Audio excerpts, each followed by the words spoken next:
Modernidad y Pensamiento Descolonizador, evento que ha sido organizado por el Grupo de Investigación sobre Modernidad y Colonialidad y la Universidad para la Investigación Estratégica en Bolivia, auspiciado por la Embajada de Francia en Bolivia, el Instituto Francés de Estudios Andinos y el programa de los Andes. Vamos a comenzar este evento con un pequeño acto de inauguración que va a estar a cargo de la señora Ana Salemón, consejera de Cultura de la Embajada de Francia, el rector de la Universidad Pierre Godofredo Sandoval y el señor Walter Ignoro del Grupo de Modernidad y Colonialidad. Vamos a invitar a la señora Ana Salemón a que abra este acto de inauguración.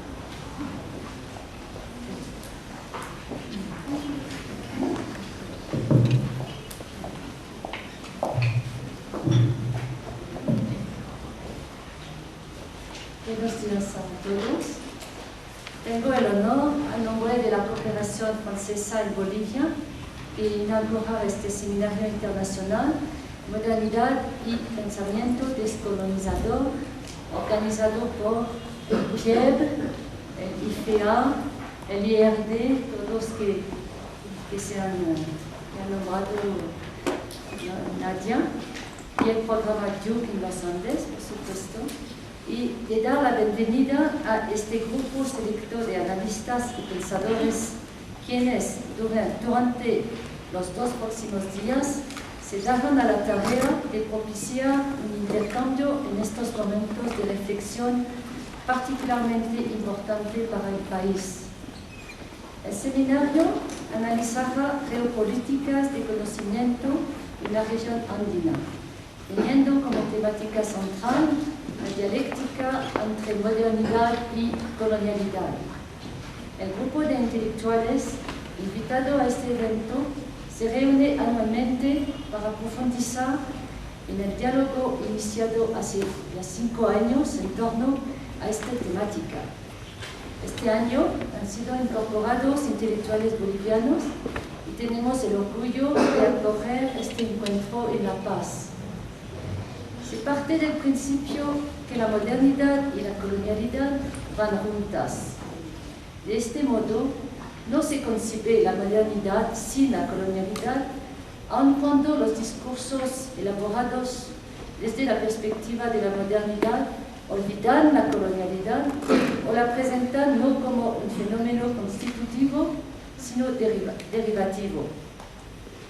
En contra de la modernidad a secas, se cree que ésta necesita de la colonialidad para instalarse, construirse y subsistir. Por eso, este seminario se centrará en algunos temas que nos permitan imaginar un futuro otro y no simplemente completar el proyecto incompleto de la modernidad. El seminario explorará los temas de la interculturalidad, de las lógicas en conflicto entre los sistemas jurídicos vigentes y las normas comunitarias, de la oposición entre los sistemas políticos liberales y los sistemas comunales. A partir de estos temas, se seguirá dialogando en torno al concepto de la modernidad-colonialidad, sin cuya comprensión será difícil pensar en el modo de integrar las diferencias y socializar el poder, evitando la fuerza militar y la violencia del Estado. Dadas las circunstancias actuales que vive el país, creo que este momento es muy propicio para llevar a cabo este encuentro, razón por la cual, a pesar de las dificultades sociales que se atraviesan, se optó por mantenerlo.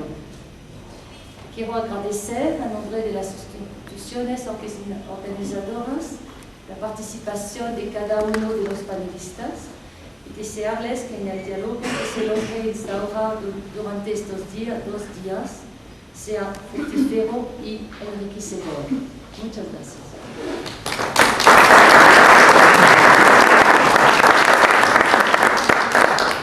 Vamos a invitar a Godofredo Sandoval, rector de la Universidad Pierre, a que participe en este acto de inauguración. Muy buenos días, distinguidos amigas y amigos.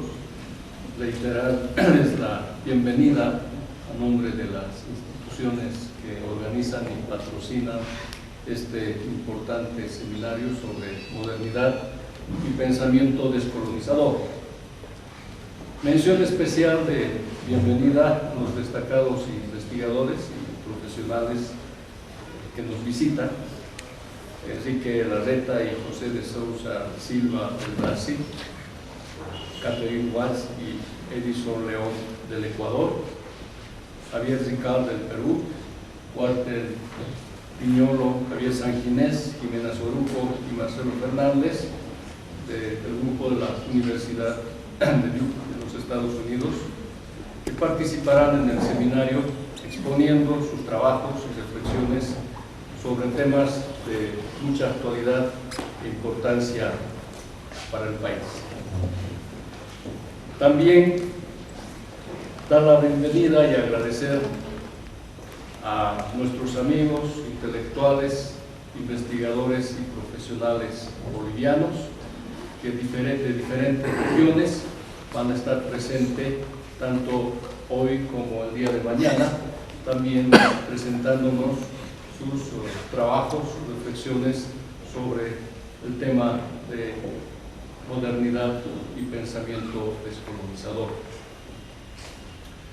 En un contexto de profundos cambios sociopolíticos que atraviesan varios países de nuestro continente, la crisis de paradigmas, el debilitamiento del sistema democrático, la necesidad de entender la emergencia de nuevos actores y sus identidades, y la crisis institucional y de mediación política constituyen hoy temas que nos conducen a mirar críticamente conocimientos, teorías de la modernidad, la posmodernidad y la colonialidad. Como Universidad de Posgrado para la Investigación Estratégica, PIEP, no estamos ajenos a estas preocupaciones de conocimiento, ya que tenemos el objetivo de formación de profesionales calificados que contribuyan al conocimiento y acciones de desarrollo en el país, más allá de la crítica que podamos tener al concepto de desarrollo, pues el mismo está vinculado de forma diversa a la historia de las sociedades modernas o no. Como ustedes saben, por las características multiculturales y plurilingües de Bolivia, al igual que varios países andinos, que se encuentran en condiciones productivas híbridas que van desde el uso manual y artesanal de la técnica hasta el uso de nuevas tecnologías para economizar tiempo y costo, sociedades donde el modelo cultural hegemónico responde a cosmovisiones, principios y valores reducidos y orientados por élites, donde el modelo cultural tiende a predominar en su expresión política, alentando relaciones de poderes tradicionales en el sentido weberiano, reflejadas en la producción y reproducción de la política más afectiva que racional, más colonial que moderna y democrática, más gregaria e incluso sectaria que societaria, y donde la burocracia y la tecnocracia no llegaron a constituirse en ejes sólidos para soportar los vaivenes de los actores políticos. En ese contexto, el desafío de impulsar proyectos de formación universitaria innovadores y con mirada crítica a teorías establecidas no es fácil. Desde la Revolución de 1952, Bolivia no pudo avanzar significativamente en los ideales de integración nacional de las culturas y pueblos originarios, integrarlos en un Estado moderno, ni superar las estructuras sociales de profunda desigualdad, y que estos se agudizaron en el correr de los años. Los cambios impulsados a mediados de la década de los 80, otro momento fundacional del país, conjugó tres elementos en la intención de realizar cambios sustantivos en la estructura del país. En la dimensión cultural, retomó el tema pendiente de las culturas y lenguas marginadas y no excluidas en el país, con el discurso de la democratización del Estado y la inclusión de estas culturas y lenguas. En la dimensión económica, se criticó el manejo estatal de la economía nacional y se ingresó a la lógica de mercado y la privatización, cuyos drásticos efectos vivimos hoy. En el campo político, hubo intentos de institucionalización, avances interesantes en concretar algunos derechos ciudadanos y en formas de participación en la gestión de poder, sobre todo local. Sin embargo, las orientaciones y prácticas tradicionales de las élites políticas pronto llevaron a una crisis institucional y a una crisis de mediación y de liderazgo político.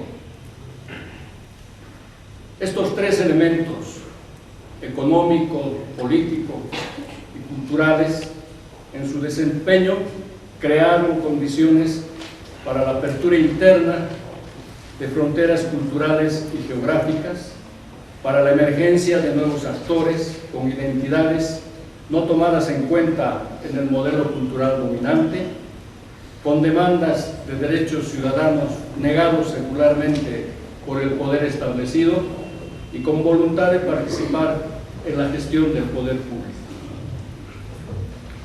Concomitante a esos procesos de reformas y cambios, como en otros países del continente, las miradas de análisis de la realidad boliviana de hace 30 años, centrados en una homogeneidad del sujeto revolucionario, el proletariado, el motor del cambio, motor de la nueva sociedad frente al sistema capitalista, se vieron interpeladas por la acelerada emergencia de una diversidad de nuevos actores, de movimientos y luchas sociales que convergen por alcanzar su emancipación frente a los diversos poderes y que pusieron en la mesa del debate temas como la crisis del modelo cultural hegemónico, las identidades y conflictos culturales, los saberes locales y la colonialidad intelectual, y la diversidad de actores y sus luchas versus la diversidad de poderes, no necesariamente unificados en un orden, aunque exista interrelación entre ellos. Temas presentes en este momento en el debate nacional y que desde la universidad pretendemos tratarlos con una visión política nueva, nacional e internacional, con una visión local y global, en el marco de valores del trabajo científico, es decir, de la precisión, el rigor, la coherencia y la utilidad pública de los resultados de las investigaciones.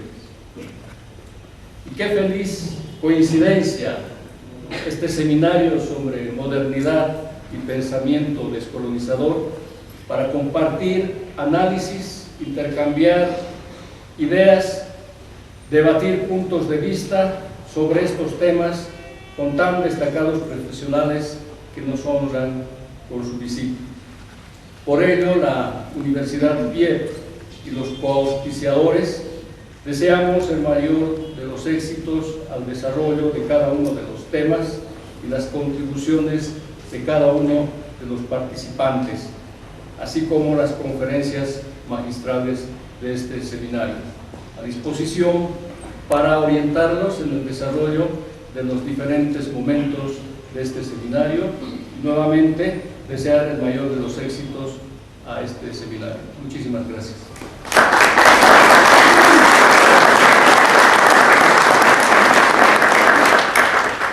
Vamos a invitar al señor Martín Moro, miembro del Grupo de Investigación sobre Modernidad y Colonialidad, a que haga la presentación y introducción de este tema.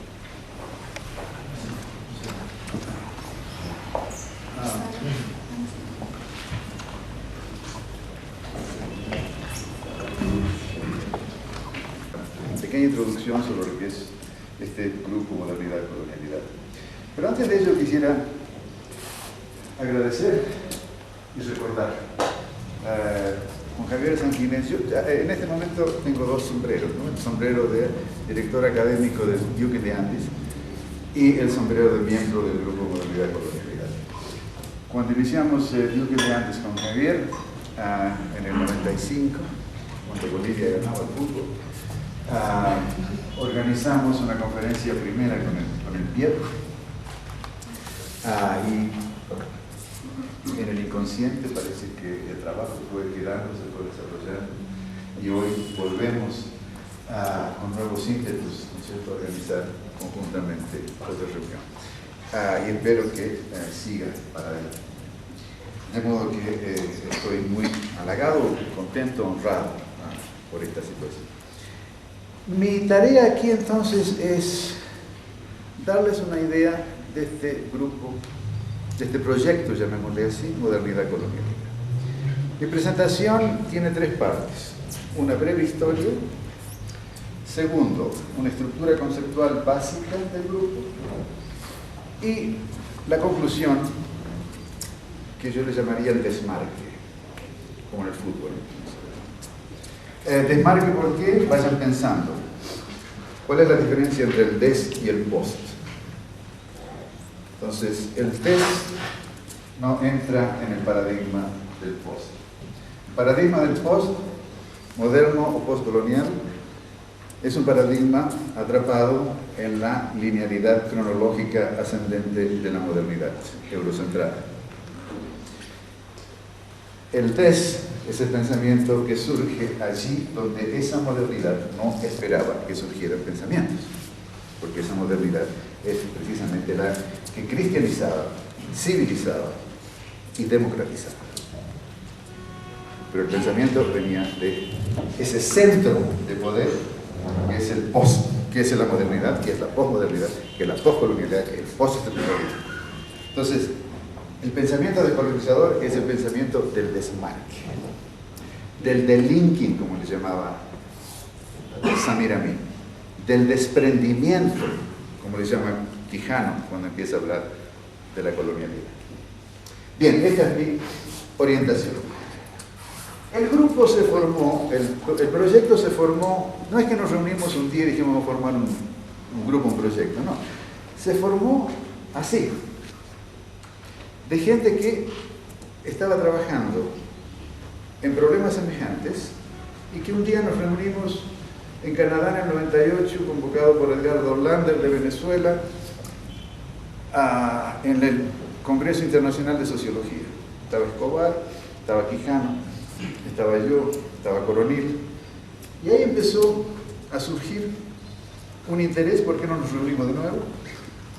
Nos reunimos de nuevo en Bogotá, donde está Castro Gómez, un filósofo, y Oscar Guardiola, que estudia leyes, filosofía de ley. Luego nos volvimos para Duke. Apareció Escobar, que como ustedes saben ha trabajado sobre una crítica al desarrollo, la idea de desarrollo del tercer mundo. Y así se fue formando, fueron apareciendo luego latinos, chicanos. Conocimos a Catherine Walsh, y la Universidad Andina ahora se ha transformado en un foco muy importante a través de su trabajo. ¿Por qué? Porque el grupo del proyecto Modernidad y Colonialidad empieza a entrar en diálogo con proyectos indígenas, como por ejemplo de la Universidad Intercultural, Luis Macas, pero también con los emergentes movimientos sociales y la intelectualidad afroecuatoriana. Entonces se va creando una red conceptual. Toda esta gente manejamos un mismo vocabulario. Este vocabulario no es un texto sagrado, no es el Corán, no es la Biblia, no es Marx. Es un vocabulario que nos permite pensar, no un vocabulario que nos lleva a una misión civilizadora o colonizadora. Nos permite pensar y nos permite dialogar. En la formación de este grupo fuimos creando luego nuevos diálogos con otros proyectos. Por ejemplo, recientemente iniciamos un diálogo con el proyecto filosófico caribeño, que le llaman shifting the geography of reason.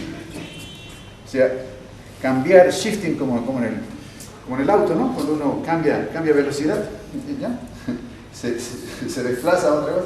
Shifting the geography of reason, es decir, cambiar la geografía de la razón. Y ese concepto de cambiar la geografía de la razón es un concepto de desmarque, es un concepto de descolonización del pensamiento. Y hemos también entrado en diálogo con Boaventura de Sousa Santos, que es una institucionalidad, una institución en sí misma, es decir, es una de las figuras primeras y ahora muy visibles del Foro Social Mundial, y además él tiene un centro de estudios sociales en la Universidad de Coimbra, donde ha ido incorporando en diálogo también estas ideas. En la Universidad de Coimbra, el proyecto de Boas Santos es una crítica a la posmodernidad desde el sur de Europa, lo que está surgiendo ahora. Es decir, en el sur de Europa empieza a aparecer una crítica hacia el pensamiento post-iluminista que ha dejado de lado, ¿no es cierto?, a Europa, a España, a Portugal y al sur de Italia. El pensamiento de Boas Santos, el proyecto de Boas Santos se define de esta manera: un proyecto que busca un paradigma de transición. ¿Qué quiere decir un paradigma de transición, Boas Santos? Quiere decir un paradigma que cuestiona radicalmente no solamente la estructura, pero la función del conocimiento en la modernidad. El paradigma de transición se define como un conocimiento prudente para una vida decente. Piensen ustedes en esto, pero ya no es un conocimiento para encontrar la verdad, para progresar en el conocimiento, para enriquecer nuestro currículum personal, sino que es un conocimiento prudente para una vida decente, para una vida justa, equitable, como se dice en inglés, decente. Bien, tengo 45 minutos y no me voy a demorar mucho más en la historia. Les quiero dar ahora, segunda parte, les quiero dar ahora un resumen mínimo de los conceptos que estamos usando. Yo soy un miembro del grupo, esta no es mi visión oficial, esta es mi versión. Otro miembro del grupo daría una versión distinta, pero de alguna manera todos nos conectamos a través de una estructura conceptual básica.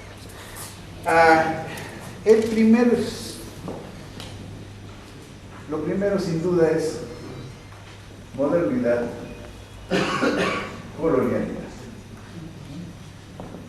Ya se ha dicho en la introducción, y se ha dicho muy bien, la modernidad, la colonialidad es constitutiva de la modernidad. ¿Qué quiere decir? Si ustedes piensan, hay una especie de supuesto, de asunción, de que la modernidad, que el colonialismo es algo derivativo de la modernidad. Que la modernidad, evidentemente, nadie está orgulloso de ser colonialista. Pero el colonialismo es una necesidad para el progreso, para la civilización.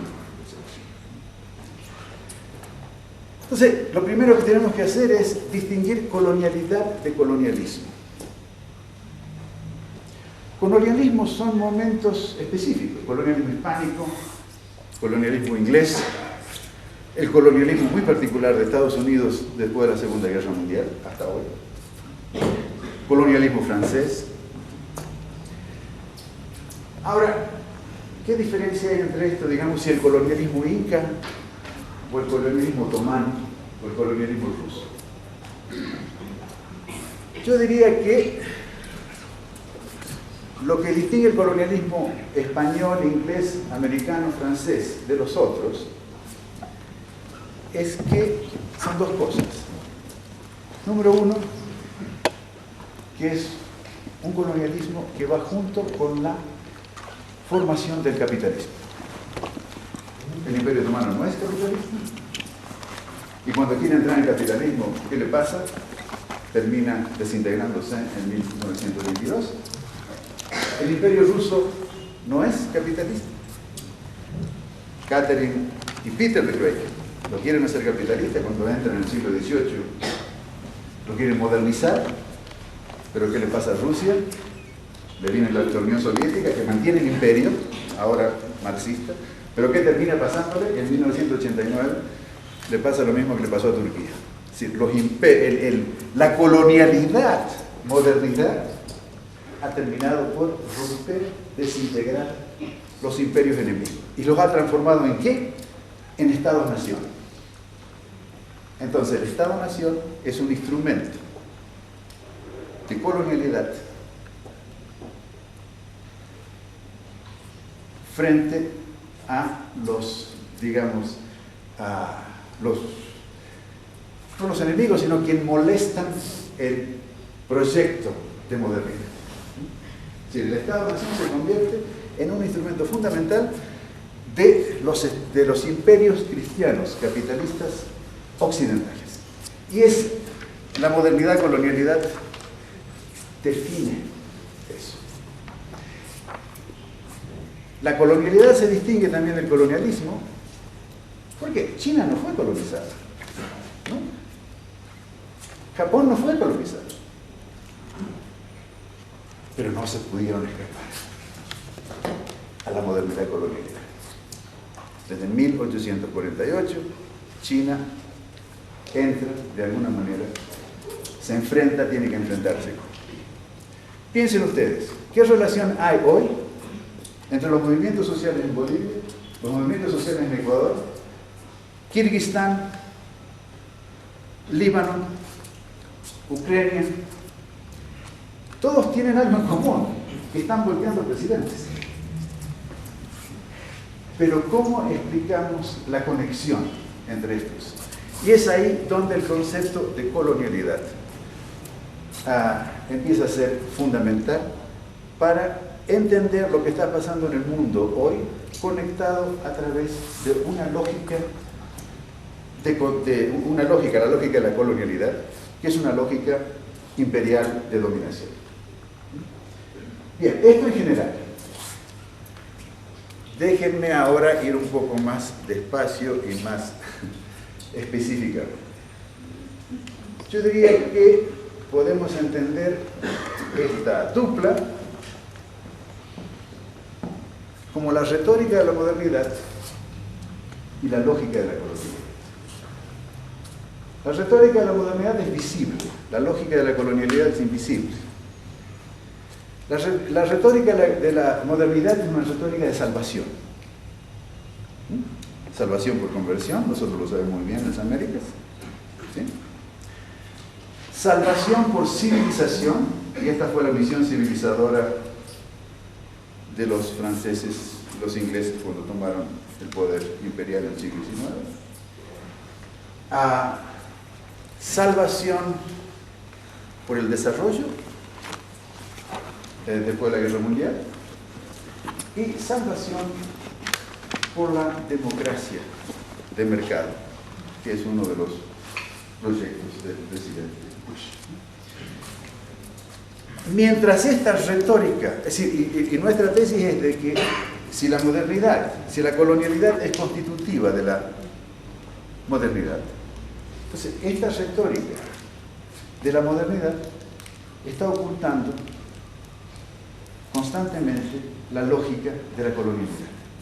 Es decir, que detrás de cada enunciado de salvación hay una acción de dominio y de opresión. Es decir, la modernidad no puede avanzar sin la colonialidad.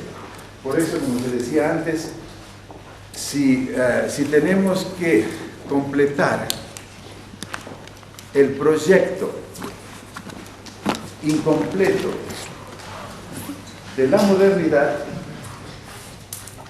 pues estamos fregados porque tenemos que continuar la lógica de la colonialidad. ¿Sí? ¿Vamos bien acá? ¿Está más o menos claro? Entonces, la retórica de la modernidad es una retórica de salvación y la lógica de la colonialidad es de dominio y opresión. Esto todavía es muy general, vamos a especificarlo un poco más.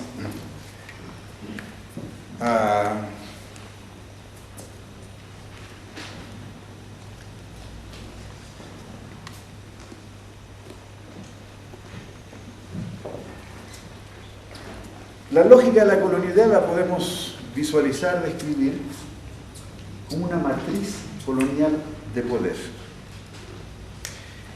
Esa matriz colonial de poder se va formando. ¿Dónde y cuándo? Se va formando cuando en la economía global el Atlántico, como centro que aglutina norte de África,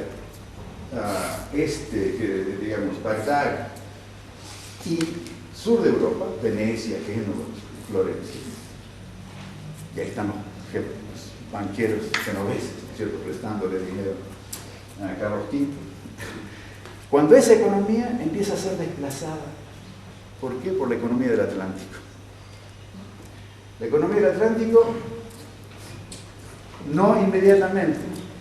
Sí, yo creo que tenemos que dejar de pensar un poco en el gran Colón que descubrió América y pensar lo que significó esto en cuanto a transformación radical, cualitativa de la economía mundial, con la formación de los circuitos comerciales del Atlántico. ¿Qué significa qué? Significa de a poco, no en los primeros 50 años, pero sí con Felipe II. Cuando Felipe II empieza a organizar toda la información, toda la autoridad, todo el control de la autoridad de la economía en las Indias Occidentales. Y empieza y sigue en el siglo XVII, cuando los ingleses, los franceses y los holandeses, que no habían pintado para nada en el siglo XVI, empiezan a crear las plantaciones de azúcar, de tabaco, de cacao, etc. Entonces, oro y plata de Potosí, de Oro Preto, de Zacatecas, azúcar, té, café.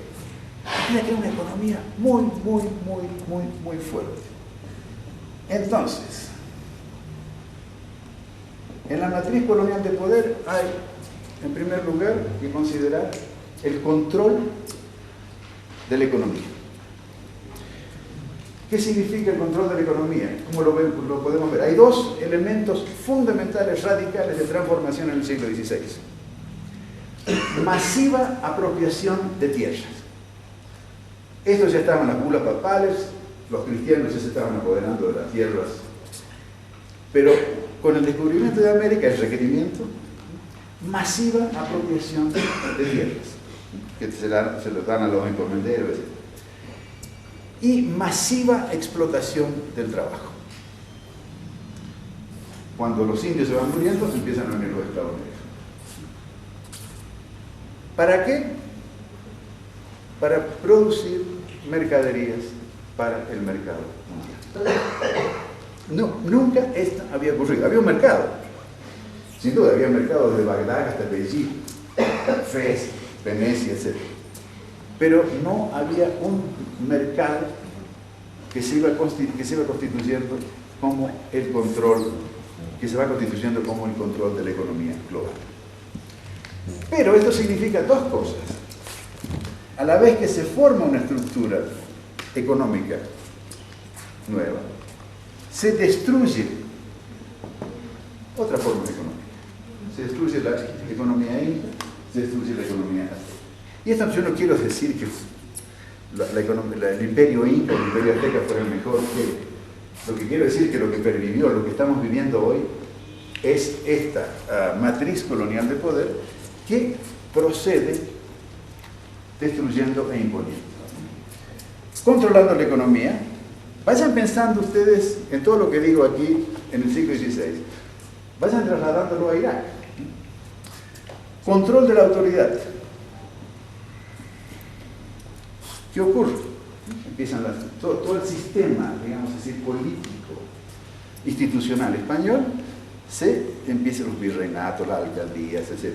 ¿Y eso qué significa? Significa la destrucción, el desmantelamiento de la estructura de autoridad en los imperios aztecas. Control del sexo, de la sexualidad y el género.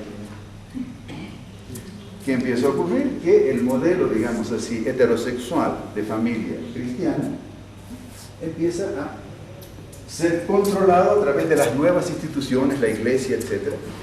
Y empieza, digamos, a desplazar las estructuras, las relaciones sexuales de género, la conceptualización de las relaciones sexuales de género en las comunidades existentes. Y esto sigue. Lo hace el Imperio Británico en India, lo hacen los franceses en el norte de África, y se sigue hoy toda la cuestión del velo, por ejemplo, en el mundo árabe, pasa por esto, ¿no? Y el control de la subjetividad y del conocimiento. ¿Sí? Se empieza a imponer, digamos así, un concepto de sujeto, que es el concepto de sujeto moderno, y va creando un tipo de subjetividad que está modelada sobre ese concepto de sujeto y de subjetividad europea. Cuando una subjetividad no se conforma, empiezan a ser nombrados como bárbaros, primitivos, no civilizados, terroristas, forajidos, etc. Empiezan a crearse todas estas categorías que expulsan subjetividades que no se conforman, que no pueden ser controladas por la matriz colonial de poder que se quiere imponer, ¿no? Y evidentemente lo mismo con el conocimiento. Y aquí es donde el grupo Modernidad y Colonialidad pone mucho el acento, ¿no? Es decir, hemos sido controlados también, o el mundo ha sido controlado por un modelo de conocimiento que, para darle una imagen, un ejemplo rápido, está basado en las categorías.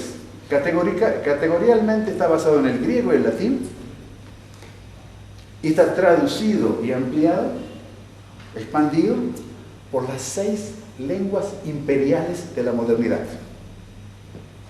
Italiano, Renacimiento; español, primer imperio cristiano; y Portugal, unido de alguna manera primero. Segunda modernidad, alemán, inglés, francés. Ustedes no piensan con categorías del bengali, del mandarín, del urdu, del aymara, y hoy, precisamente, el conflicto epistemológico que está planteando en los Andes es un conflicto de categorías de pensamientos que han sido barbarizadas, negadas, marginalizadas por categorías de pensamiento de la modernidad. ¿Cómo va a pensar en indio uno, no? ¿Cómo va a pensar en negro?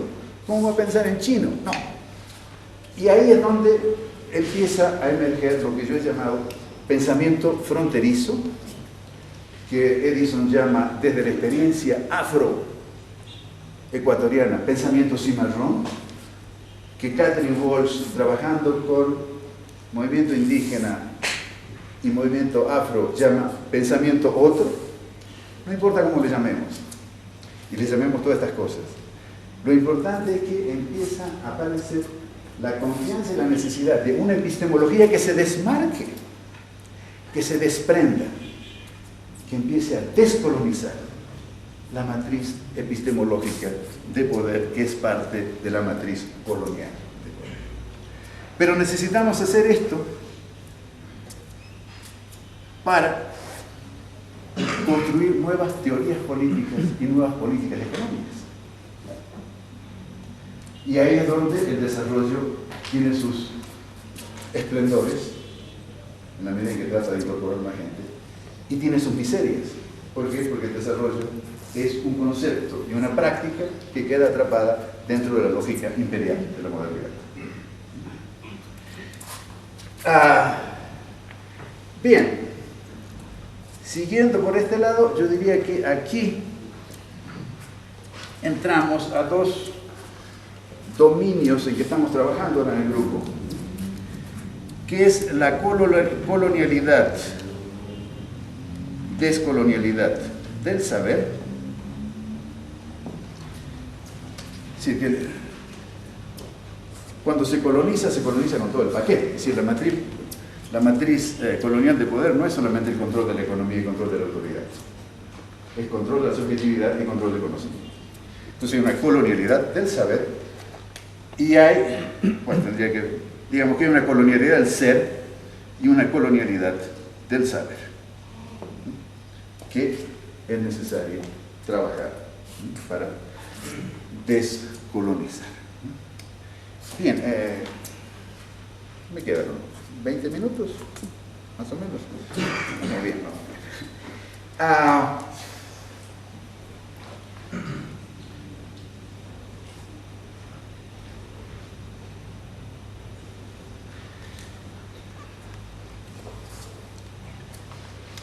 Déjenme decir dos cosas más sobre esto antes de pasar a un punto siguiente. En esta estructura, digamos, en cada uno de estos dominios, ¿cierto?, hay siempre la imposición de un modelo y el desplazamiento de otro. Yo solo digo el ejemplo de las lenguas, pero evidentemente la cosmología andina es desplazada, anulada, relegada por la imposición de la cosmología cristiana y luego la cosmología secular de Kant, Hegel, de Marx. Entonces se imponen, es decir, el marxismo es el paquete de la modernidad, es decir, ha contribuye con elementos importantes, pero no debemos perder de vista esto. Entonces, en la matriz colonial del poder, dos conceptos son fundamentales para mí. Uno es la diferencia colonial y otro es la diferencia imperial. ¿Qué quiere decir esto? Primero que tachemos por el momento la diferencia cultural, que se maneja hoy mucho, como multiculturalismo.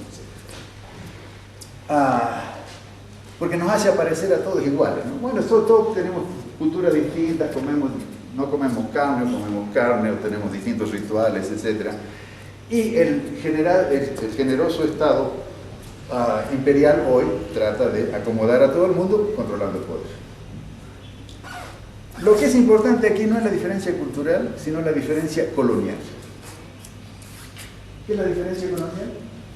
Es precisamente el afuera,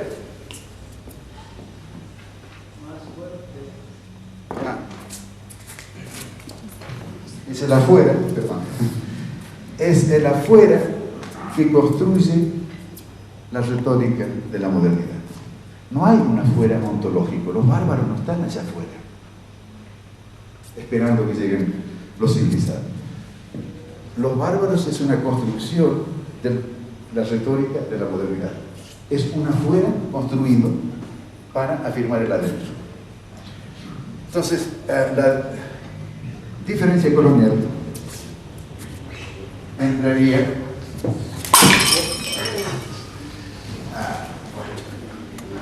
la diferencia colonial, no se pueden manejar tantas cosas al mismo tiempo. La diferencia colonial sería es uno de los elementos que construye la exterioridad. Es decir, la exterioridad quiere decir que no hay un afuera ontológico, sino que hay un afuera construido en la misma construcción del adentro. O sea, que la construcción del otro en la afirmación y construcción de la mismidad. Y lo mismo ocurre con la diferencia imperial. ¿Y por qué la diferencia imperial?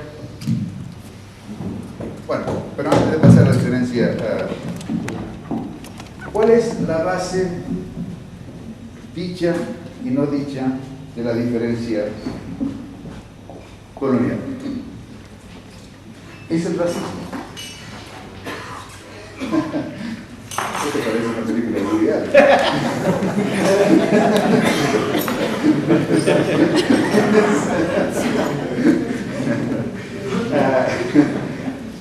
el...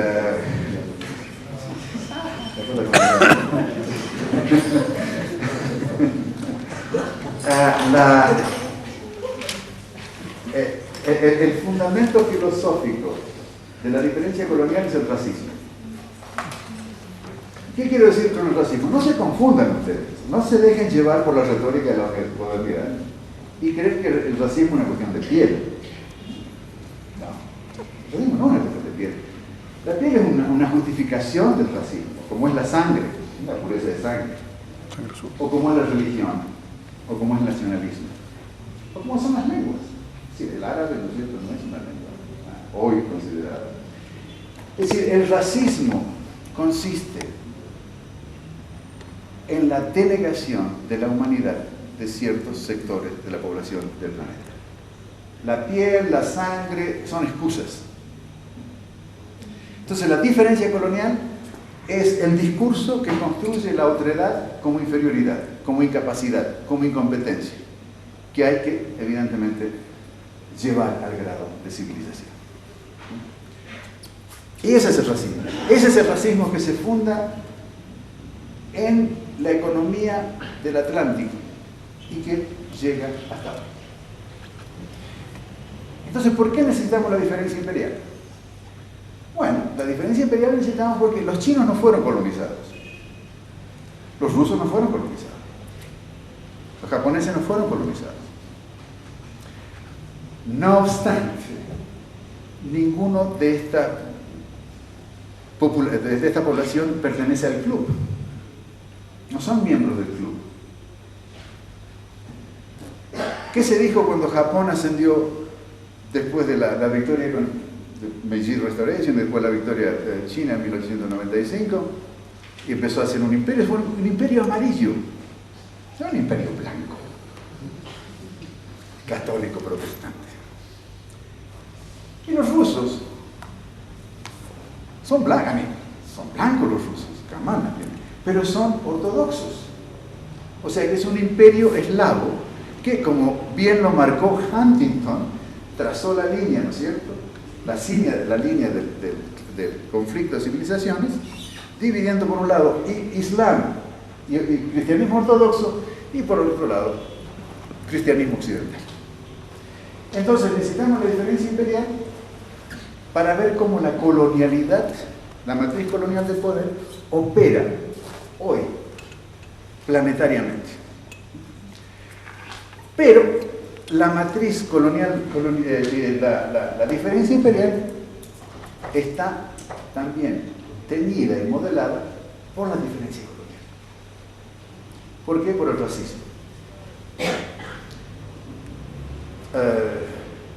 Por el racismo que justifica la diferencia entre los imperios occidentales o el capitalismo occidental y el poder económico de Asia o la situación de Rusia en toda su historia, desde Iván el Terrible en 1555 hasta ahora. Bien, ¿vamos bien? ¿No están cansados todavía? Vamos a ir terminando.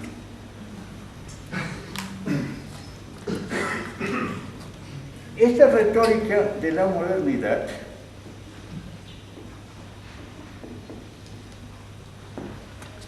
está fundada sobre la epistemología del punto cero, la ubris del punto cero, como le llama Castro Gómez, este filósofo. ¿Qué es esto? Piensen ustedes, para hacerlo más pedagógico, piensen ustedes en el mapa mundo que ven hoy en todos los canales de televisión. El mapa mundo que ven en todos los canales de televisión. El teatro cuando había el apuntador. El mapa mundo. Ese mapa mundo no existió desde siempre. Ese mapa mundo se inventó, pues se creó por primera vez en el siglo XVI. ¿Qué ocurría antes del siglo XVI? Bueno, cada civilización, digamos así, tenía su mapa. Es decir, los incas tenían el Tahuantín suyo, los 4 suyos. Los aztecas tenían también una división cuatripartita. Los chinos tenían un mapa que era, digamos, como de cajas chinas, es decir, donde Pekín estaba en el centro y menos civilizados se iban extendiendo. Los árabes tenían una división del planeta en 7 zonas, etc. En todos esos mapas, el centro étnico coincide con el centro geométrico. Cuando se inventa el mapa mundi, el mapa del mundo, el centro étnico se separa del centro geométrico. Y el centro geométrico se convierte en un lugar desincorporado, desubicado geográficamente, de observación. Y nosotros nos creemos que desde siempre el mundo fue dividido en 4 continentes mayores en los siglos XVI y XVII, África, Asia, Europa y América, y luego, bueno, 7, qué sé yo, Antártica, etc. Nos creemos que es así, y no que esto es una construcción epistémica de la retórica de la modernidad que inventa el punto cero de observación. El punto cero de observación se caracteriza por ser una perspectiva que no admite otra perspectiva. Y ustedes tienen ahora, ya vamos volviendo a la economía del salario. Fuera de la cartografía, ¿cuál es el punto cero epistémico? La teología. La teología es la perspectiva última que no admite otra perspectiva. Y es en nombre de lo que yo llamo la teopolítica del conocimiento que se va imponiendo un conocimiento universal y se va desplazando otro tipo de conocimiento, otra epistemología, lo cual nos vuelve a lo que hablamos antes, por qué hoy los aymaras, los árabes islámicos, los afrocaribeños están poniendo tanto énfasis en la descolonización epistemológica. ¿Por qué? Porque nos hemos dado cuenta que el imperio controló el saber a través, primero, de la teopolítica del conocimiento. Segundo, de la egopolítica del conocimiento. Es decir, Descartes. Descartes define un nuevo tipo de subjetividad, pienso lo que decir, pero también introduce una razón instrumental que predomina todavía hoy, pero hasta 1945. Y hoy, yo diría que en los últimos 40 años, estamos viendo una nueva política del conocimiento imperial, todas estas son imperiales, que se llama la organopolítica del conocimiento. ¿Qué es esto? Si ustedes recuerdan, Robert Wiener, en 1948, publicó un libro que se llamaba Cibernética. ¿Y cibernética qué era? Era el conocimiento y el control de la organización, y la organización y el control del conocimiento. Y hoy lo que vemos en los negocios y en las universidades es cada vez más un pensamiento organológico, corporativo, en donde el individuo, el ego, empieza a ser desplazado en pro de la organización, en pro del equipo. Bueno, no voy a hablar tanto de esto, pero lo que sí me interesaba es que el punto cero en la historia de la epistemología imperial está configurado por la teopolítica del conocimiento, la egopolítica del conocimiento, y ahora estamos viendo la organopolítica del conocimiento. Y desde el lado de la colonialidad empieza a una toma de conciencia de esta realidad imperial. Entonces empieza a surgir una geopolítica del conocimiento y una corpopolítica del conocimiento.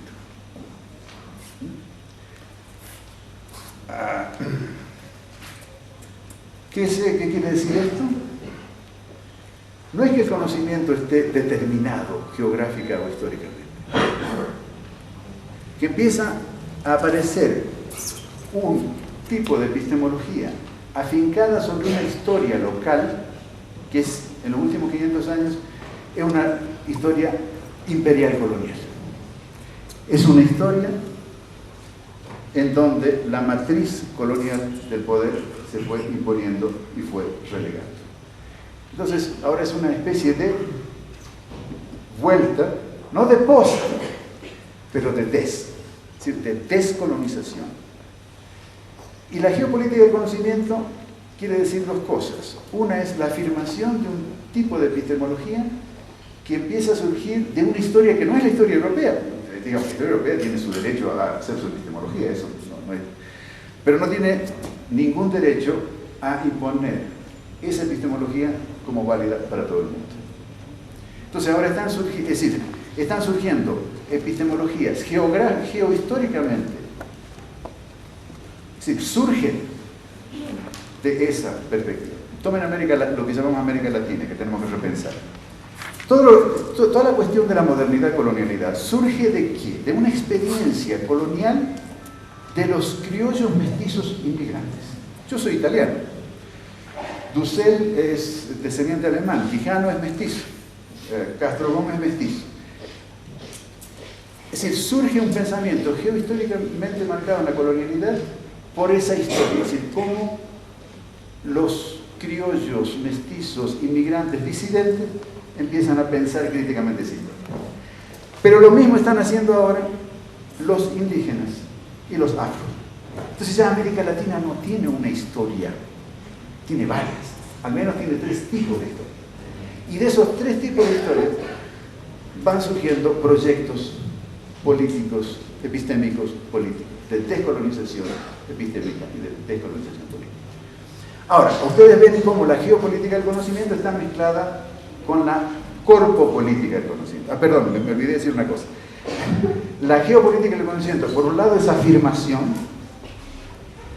pero por otro lado también es develamiento. Es develamiento de lo que la epistemología moderna, donde están todas las ciencias sociales, ocultó. Como que las ciencias sociales y la epistemología moderna fueron un conocimiento no ubicado en ninguna parte, deshistorizado, desgeografizado y desincorporado. Entonces, las 2 preguntas que son aquí fundamentales son las siguientes. ¿Qué relación hay entre identidad, considerada en la distribución racial del mundo moderno, y epistemología? ¿Y qué relación hay, como dice un filósofo italiano de Bari, del sur de Italia, qué relación hay, Bari, fíjense, piensan dónde está Bari, qué relación hay entre el mar y la epistemología? Y bueno, y después viene toda una crítica de Heidegger y todo el espíritu de la tierra, ¿no?, que está metido en Heidegger, y toda la geopolítica de Heidegger, en la medida en que para Heidegger Alemania era el centro de Europa y Europa era el centro del mundo. Es decir, que crea todo un pensamiento, una metafísica que está afincada sobre una historia local, sobre una territorialidad, pero que se presenta como universal. Entonces la geo y la corpopolítica del conocimiento empiezan a gestarse, número 1 como afirmación, por otro lado como develamiento de lo que ocultó la retórica de la modernidad, y por lo tanto el proyecto descolonizador pasa por la geopolítica del conocimiento y por la corpopolítica del conocimiento, y que es de nuevo una crítica, un develamiento de la imperialidad del punto cero, que de nuevo ha dominado las humanidades y las ciencias sociales y las ciencias naturales desde Galileo, Descartes hasta la fecha. Bien, estamos en tiempo ya, ¿no? Vamos concluyendo entonces. Bueno, hay mucho que decir, pero hay otra intercultural. La otra cosa que quiero decir rápidamente antes de las 3 palabras finales es cómo pensar los derechos humanos a partir de esto. Yo creo que tenemos que empezar a pensar no tanto en cuestiones de derechos, sino en cuestiones de dignidad humana. ¿Qué es lo que hay una anécdota que una joven tojolabal le preguntan 4 o 5 meses después del levantamiento zapatista: ¿qué piensa usted de los zapatistas? Y la joven dice: en un mercado, los zapatistas nos devolvieron la dignidad. Pues ¿quién se la había quitado? Entonces la cuestión es, el concepto de derechos humanos es un concepto imperial, que como el concepto de desarrollo está bien, en este momento, en el mundo en que vivimos, mejor tener derechos humanos que no tener. Mejor tener Human Rights Watch, que no te agarra. Pero también sabemos que los derechos humanos pueden ser utilizados como lo usa el presidente Bush. Yo creo que hay que pensar esto, repensar esto desde el concepto de dignidad humana, que fue evidentemente rebajado, quitado por la matriz imperial de poder a través del racismo. El racismo es una especie de desaculturación, como diría Fernando Ruiz. Bien, aquí voy a terminar, y voy a terminar por donde empecé. ¿Cuál es la diferencia entre los des y los pos? Los pos, como dije al principio, pero ahora lo repito porque ustedes tienen ya unos ejemplos. Los pos es una epistemología de la novedad, que es toda la cuestión de la modernidad. La modernidad está armada, montada sobre la novedad. El nuevo celular, el nuevo Toyota, la nueva teoría. Entonces usted no piensa en pensar para resolver problemas humanos, sino piensa en pensar cómo se piensa y tener una nueva teoría como se tiene un nuevo celular o un nuevo par de zapatos. En ese sentido es importante tener en cuenta que la descolonización es un pensamiento de desmarque. Es un pensamiento que no entra, que confronta a la modernidad, a la posmodernidad, incluso a la poscolonialidad. Hay diálogos, etc., pero lo importante en este momento es qué es lo que hay más. Segundo, ¿qué relación hay entre la descolonialidad y la desconstrucción? Bueno, yo diría que la desconstrucción es también una crítica eurocéntrica al eurocentrismo. Ahora, hay que pensar en esto. El filósofo marroquí Abdelkebir Hatibi introdujo el concepto de descolonización en el 74 como contrapartida a la deconstrucción derridiana. Y entonces se empieza a decir ahora que bueno, que la influencia de Derrida fue muy fuerte en la descolonización. Esto, yo diría dos cosas. Uno, a mí me parece que el concepto de desconstrucción de Derrida, surgiendo en el momento en que surge, intuyo, y es mi hipótesis, surge por influencia de los proyectos políticos de descolonización en Argelia, y sabemos que él es argelino. Y segundo, decir que la deconstrucción derridiana influyó a Hatibi para que pensara la descolonización, es como decir que los negros haitianos necesitaron que vinieran los filósofos franceses para decirle a ellos lo que era la libertad. ¿Ya? Es decir, la matriz colonial del poder es tan fuerte que siempre nos lleva a poner el carro delante de los bueyes. Es decir, en este sentido, el concepto de descolonización se distingue de deconstrucción, cualquiera sean las relaciones, porque el concepto de deconstrucción está basado sobre la historia de Europa. O sea, cómo Europa construyó la historia a partir de los griegos. Y bueno, son aliados, pero el concepto de descolonización está basado en todas las múltiples historias coloniales del planeta. Es decir, es cómo se responde desde la diferencia imperial o la diferencia colonial a la matriz colonial de poder. Y una tercera cosa que quiero decir, este pensamiento de la descolonización es un pensamiento anti-habermasiano. ¿Qué nos dice con buena intención Habermas? La inclusión. Gracias, pero no. ¿Por qué? ¿Qué le da derecho a Habermas a incluir? Bueno, si ustedes quieren, la invitación está ahí, ustedes pueden incluirse.